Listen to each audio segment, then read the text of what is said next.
Welcome to are K Sharma math classes class 8 subject math chapter 3 चतुर्भुजों को समझना।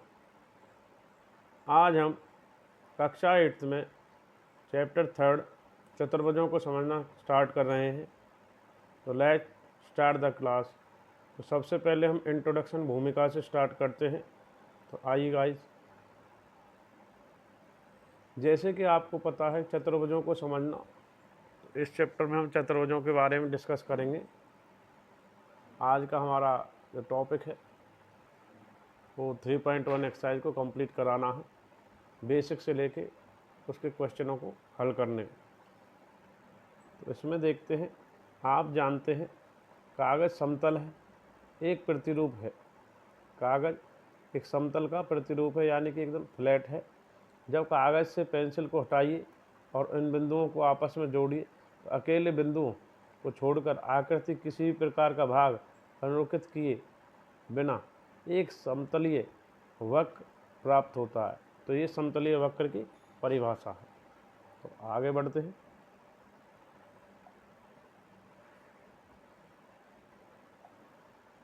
केवल रेखाखंडों से बना सरल बंद वक्र बहुभुज कहलाता है। तो ये हमारी बहुभुज की परिभाषा है। ऊपर हमने समतलीय वक्र को जाना था और इसमें केवल रेखाखंडों से बना सरल बंद वक्र ही बहुभुज कहलाया जाता है। तो जैसा कि इसमें फर्स्ट पॉइंट हमारा है बहुभुज। तो बहुभुज के बारे में ही बात करेंगे आगे हम, यानी पॉलीगन्स के बारे में।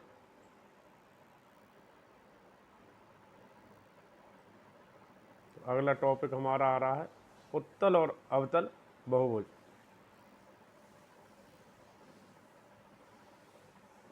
अगला टॉपिक है अवतल और बहुभुज। अब तक हमने जाना है समतलीय वक्र कैसे होता है और बहुभुज की परिभाषा। तो अब हमारा जो नेक्स्ट टॉपिक रहेगा उत्तल और अवतल बहुभुज, ये दोनों को हम पढ़ेंगे। तो यहाँ पर कुछ उत्तल कन्वेक्स बहुभुज, यानी कि उत्तल को इंग्लिश में कन्वेक्स बोला जाता है और अवतल को कनकेव। तो अब देखेंगे हम अवतल और उत्तल, कन्वेक्स और कनकेव बहुभुज यानी पॉलीगन्स।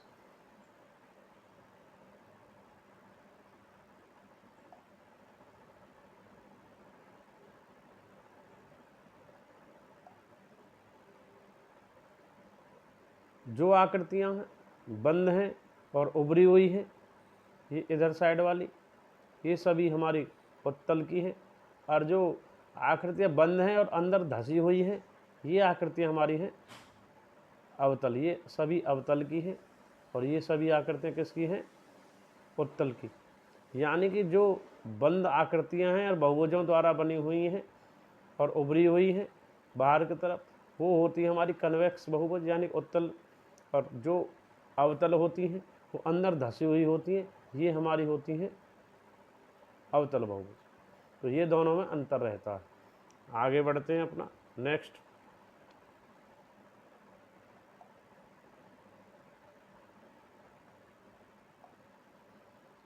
तो बहुभुज की कुछ आकृतियां दी गई थी, तो इनको आप देख सकते हैं, अवतल और उत्तल।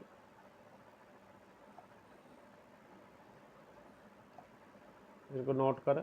आज हमने अभी जिसमें सीखा है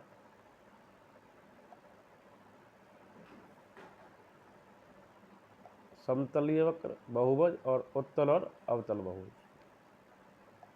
आगे बढ़ते हैं।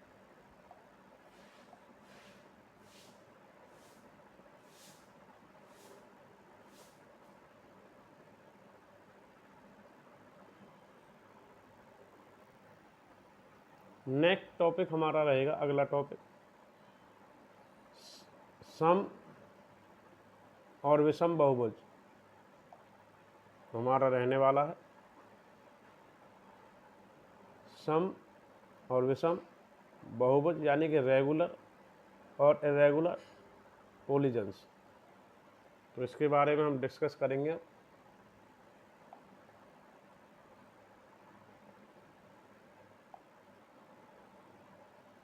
एक समबहुभुज यानी कि भुजाओं में भी समान होता है और समकोणिक भी होता है। एक समबहुभुज, समबहुभुज तथा समकोणिक होता है, यानी कि भुजाओं में भी समान होता है और कोणों में भी समान होता है। उदाहरण, एक वर्ग में भुजाएं और कोण बराबर माप के होते हैं, तो इसलिए एक यह वर्ग भी क्या होता है, एक समबहुभुज होता है। एक आयत समकोणिक होता है परंतु समबहुभुज नहीं होता, क्योंकि एक आयत एक समबहुभुज है नहीं, क्योंकि सभी भुजाएं आयत की समान नहीं होती हैं, आमने सामने की होती हैं। एक समबाहु त्रिभुज एक समबहुभुज है, हाँ, क्योंकि उसकी सभी भुजाएं समान होती हैं। तो देखिए, एक त्रिभुज है, इसकी सभी भुजाएं आपस में समान है, ये और इनके कोण भी क्या होंगे, समान।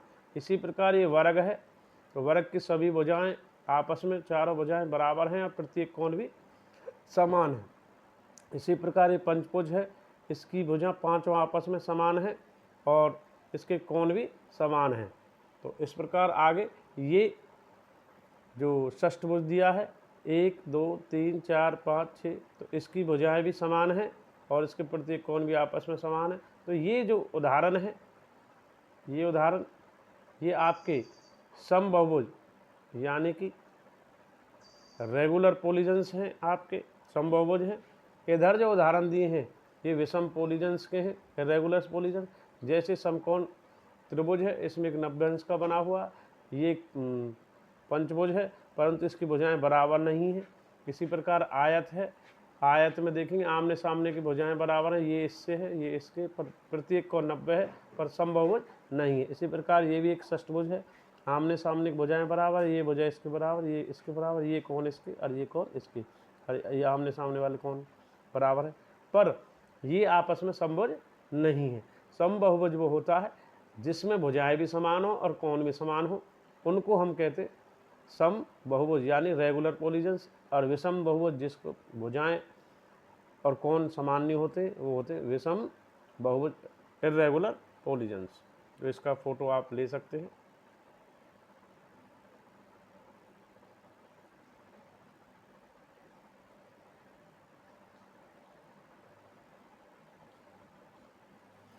आगे बढ़ते हैं नेक्स्ट।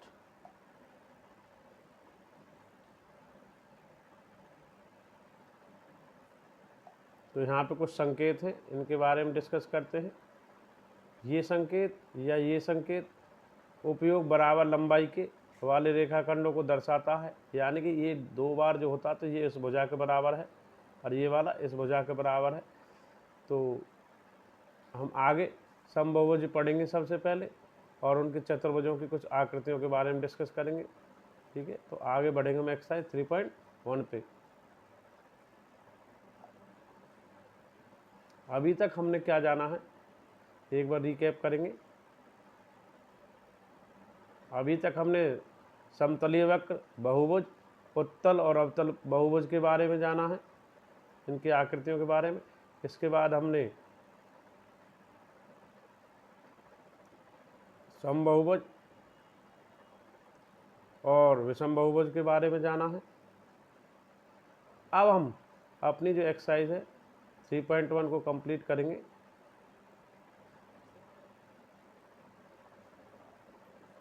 आगे हम 3.1 एक्सरसाइज को कंप्लीट करेंगे, देखेंगे आप।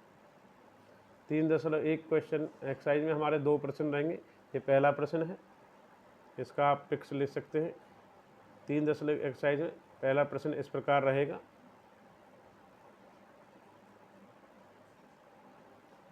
इसके बाद हम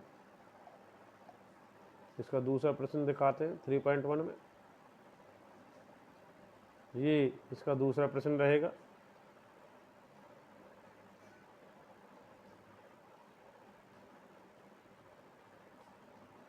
तो आज की हमारी एक्सरसाइज यही है 3.1। ये पहला प्रश्न है इसका और यह है इसका दूसरा प्रश्न है। तो इसकी पिक्स आप नोट कर सकते हैं स्टेटमेंट। आइए अब आगे इनके सॉल्यूशंस के बारे में डिस्कस करते हैं। 3.1 एक्सरसाइज के दोनों प्रश्नों को समझाते हैं हम आप। अब इनके सॉल्यूशंस की ओर हम आगे बढ़ते हैं। 3.1 एक्सरसाइज का पहला प्रश्न इस प्रकार है। तो चतुर्भुजों को समझना, चैप्टर 3 कक्षा 8 एक्सरसाइज हमारी 3.1 1 है। तो यहाँ पर कुछ आकृतियाँ आपको दी गई हैं पहले प्रश्न में। तो फर्स्ट आकृति ये है, ये सेकंड है, ये थर्ड है, ये फोर्थ है,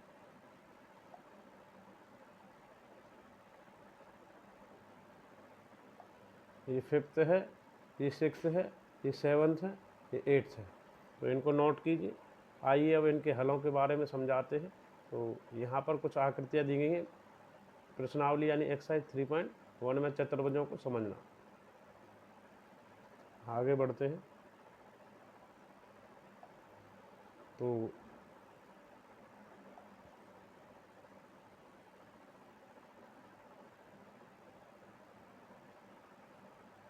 हमें यहाँ पर छांटना है। प्रत्येक वर्गीकरण का निम्नलिखित आधार पर कीजिए कि साधारण वक्र कौन सा है। ए, बी साधारण बंद वक्र, सी बहुभुज, डी उत्तल बहुभुज और अवतल बहुभुज। जो हमने पीछे पढ़ा है अब तक बेसिक, उसके आधार पर हमें इनको छांटना है कि कौन सा साधारण वक्र है, कौन सा साधारण बंद वक्र है, कौन सा बहुभुज है और कौन सा आपका अवतल भुज है और कौन सा उत्तल बहुभुज। तो इनके बारे में जानते हैं। 8 जो आकृतियाँ दी गई हैं, तो इसके बारे में डिस्कस करते हैं कौन कौन सी आकृतियाँ आपकी इसके आधार पर हैं। तो वर्गीकृत करते हैं इनको। चलिए फर्स्ट क्वेश्चन स्टार्ट करते हैं। तो यहाँ पर देखते हैं फर्स्ट क्वेश्चन।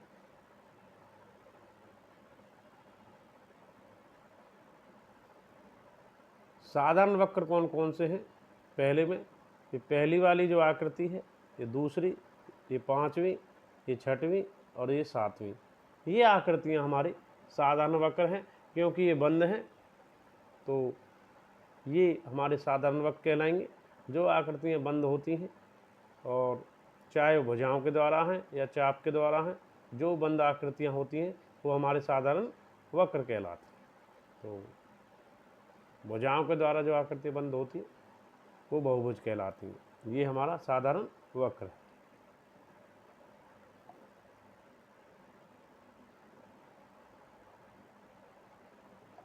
अब ए हो गया फर्स्ट का।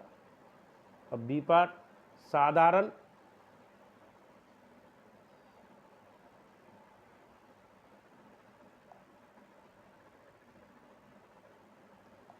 बंद वक्र, ये हम करेंगे। तो इसमें देखेंगे ये भुजाओं के द्वारा बंद है, पहली आकृति, दूसरी, पांचवी, छठवीं और इस सातवीं, ये भी साधारण बंद वक्र आकृतियाँ। पहले का बी पार्ट भी हो गया है आपका।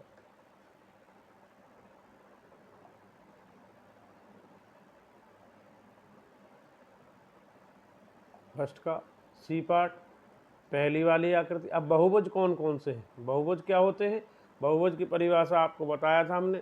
जो भुजाओं द्वारा बंद बनी सरल आकृतियाँ होती हैं, जैसे ये बंद है भुजाओं द्वारा, ये भुजाओं द्वारा, ये भुजाओं द्वारा, जिनमें भुजाएं नहीं थी वो साधारण और सरल वक्र होते हैं।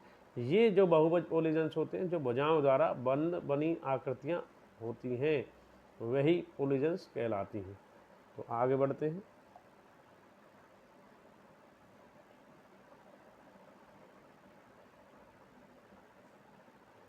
पहले का डी, उत्तल यानी कि ये बाहर की ओर उभरी हुई आकृति है। तो उत्तल की हमने पहले ही बताई थी आपको कि उत्तल आकृतियाँ कौन सी होती हैं, जो बाहर की तरफ उभरी हुई होती हैं और बंद हुई होती हैं भुजाओं द्वारा। तो और अवतल आकृतियाँ आपको बताया था बेसिक्स में पहले कि जो आकृतियाँ बंद होती हैं और अंदर की तरफ धसी हुई होती हैं। तो ये आकृति फर्स्ट और ये आकृति ये वाली। तो पहले के हमने सभी प्रश्नों को डिस्कस कर लिया है। ए, बी, सी, डी, ई। तो एक बार दोबारा रिकैप कर सकते हैं आप। ये हमारा प्रश्न था।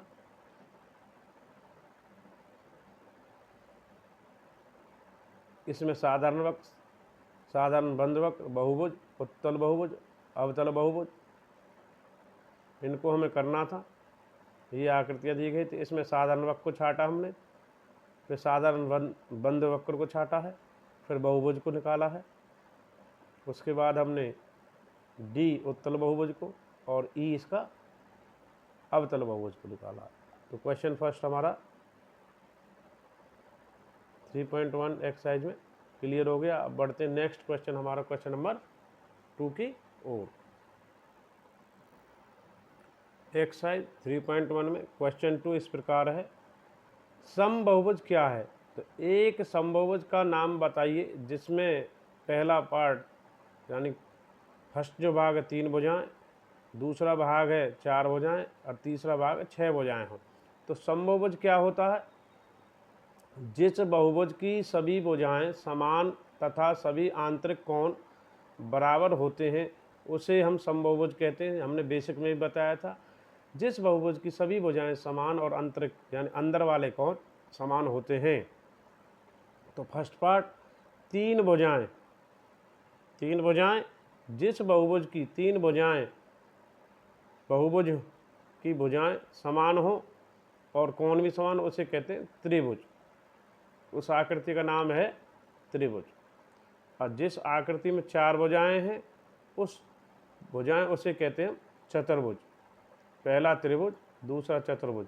और जिस आकृति में 6 भुजाएं हैं, जिस बहुभुज की 6 भुजाएं हैं उसे कहते हैं षष्ठभुज। तो प्रश्न 2 में यही पूछा था, समबहुभुज क्या है? एक समबहुज का नाम बताइए, यानी कि 3 भुजाओं वाला त्रिभुज, 4 भुजाओं वाला चतुर्भुज और 6 भुजाओं वाला हमारा षष्ठभुज। तो आज हमने क्लास 8 सब्जेक्ट मैथ चैप्टर 3 चतुर्भुजों को समझना, उसमें हमने साधारण वक्र और बहुभुज, अवतल बहुभुज, उत्तल बहुभुज, समबहुभुज और विषम बहुभुज को जाना है। बेसिक करने के बाद हमने एक्सरसाइज यानी प्रश्नावली 3.1 के पहला प्रश्न और दूसरे प्रश्न को संपूर्ण यानी कंप्लीट कर लिया है। इस प्रकार हमारी 3.1 एक्सरसाइज यानी 3.1 कंप्लीट हो चुकी है बेसिक सहित। तो thank you for watching R K Sharma math classes. तो इसी प्रकार नेक्स्ट वीडियो में मिलते रहेंगे। धन्यवाद सभी का।